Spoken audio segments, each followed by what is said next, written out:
Medical miracle की ये story, plane crash को सरवाइव करना, यह दिखाया गया है द सीक्रेट डॉक्यूमेंट्री फिल्म में।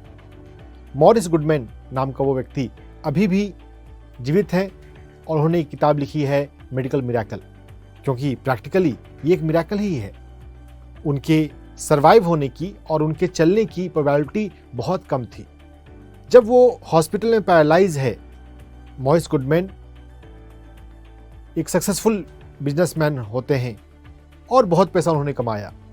उनको शौक था तो उन्होंने हेलीकॉप्टर खरीदा और उस हेलीकॉप्टर के एक उड़ान में वो हेलीकॉप्टर क्रैश कर गया और उनकी पूरी बॉडी पैरालाइज हो गई।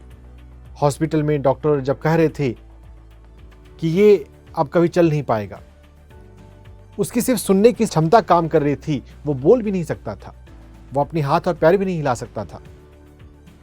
लेकिन उस समय उसने अपने माइंड में कहा, जो डॉक्टर बोल रहे हैं ये डॉक्टर का ओपिनियन है, मैं अपने पैरों पर अगले कुछ हफ्तों में चलूंगा। और अपने विल पावर से वो ऐसा करने में कामयाब होते हैं। विल पावर हमें इंसान बनाता है। इस बुक का जो सेकंड चैप्टर है, your body is not machine, जब हम डॉक्टरों के पास जाते हैं, जो रिपोर्ट्स एक्सरे पर, अल्ट्रासाउंड पर या ब्लड रिपोर्ट पे दिखती है, उसके बेसिस पर डॉक्टर की डायग्नोसिस होती है। और हम डॉक्टर्स के वर्ड्स को इतना सीरियसली लेते हैं कि अगर डॉक्टर्स ने कुछ कहा तो हम उसे पूरी तरह से मान लेते हैं। डॉक्टर्स जो कह रहे हैं वो एक ऑब्जर्वेशन है, वो एक ओपिनियन है, वो कभी सही हो भी सकता है, कभी नहीं भी। इसलिए जब भी कभी कोई डायर प्रोग्नोसिस हो, कोई खतरनाक बीमारी, कोई बड़ी बीमारी, वैसे एनर्जी मेडिसिन के हिसाब से कोई बीमारी बड़ी नहीं है। फीवर को हील करने में जितना एफर्ट लगता है, उतना ही एफर्ट कैंसर को हील करने में लगता है। आपको अपने भीतर उन्हीं आयाम पर काम करना है। अगर आप अपने विल पावर से अपना कोल्ड ठीक कर सकते हैं, कैंसर ठीक, तो कैंसर को भी ठीक किया जा सकता है। एनर्जी मेडिसिन में कोई बड़ी बीमारी नहीं होती, कोई लाइलाज बीमारी नहीं होती।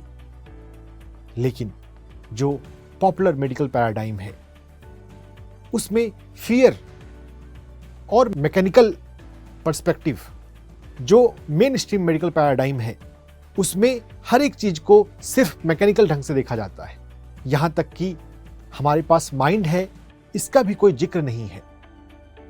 बहुत इंटरेस्टिंग बात है।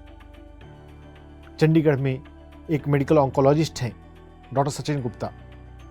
अपने एक लेक्चर में मैंने सुना, एमबीबीएस एमडी की बुक्स में एक बार भी माइंड वर्ड नहीं आता। क्या हमारे पास माइंड नहीं है? क्या हम अपने माइंड से जो सोचते हैं, जो विश्वास रखते हैं, जो होप होता है, क्या उसका हेल्थ पर, हेल्थ की प्रोग्नोसिस पर प्रभाव नहीं पड़ता? बिल्कुल पड़ता है। लेकिन मेन स्ट्रीम मेडिकल में यह बिल्कुल नहीं है।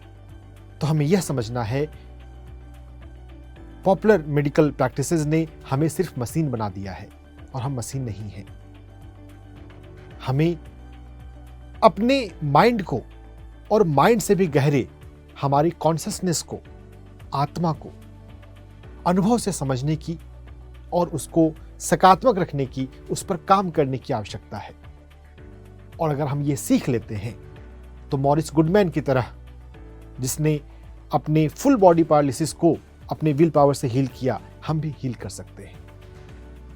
ऐसे मेडिकल मिरेकल की कई सारी स्टोरीज हैं और हील बुक में मेंशन किया गया है रेडिकल रिमिशन।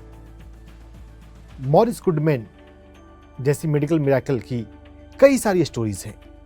हील बुक में radical hope, radical remission, mind to matter, कैसे हील कर लेते हैं अपने विल पावर पे काम करके, इसके इंट्रिकेसी में जाते हुए डॉक्टर जो डिस्पेंजा कहते हैं, हमारी बॉडी हमारे माइंड से चलती है, हमारी थिंकिंग से।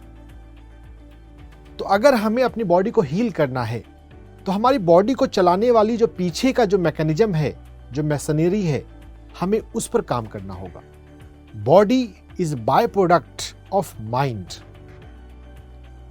हमें बीमारी शरीर में दिख रही है, लेकिन बीमारी तो मूल रूप से माइंड में है। और अगर हमने जो पीछे के एपिसोड में कवर किया तैत्तिरीय उपनिषद की स्पिरिचुअल एनाटॉमी, अगर हम उस हिसाब से देखें तब फिर तो एस्ट्रल बॉडी में, एनर्जी बॉडी में और मेंटल बॉडी में है, एनर्जी में और माइंड में। हम अपने आप को मशीन की तरह ना देखें जो मेडिकल का सिस्टम हमें दिखाता है। We are mind and we are consciousness. Mind और कॉन्शियसनेस पे काम करके सैकड़ों लोगों ने अपने कैंसर को नेचुरली, एनर्जेटिकली हील किया है।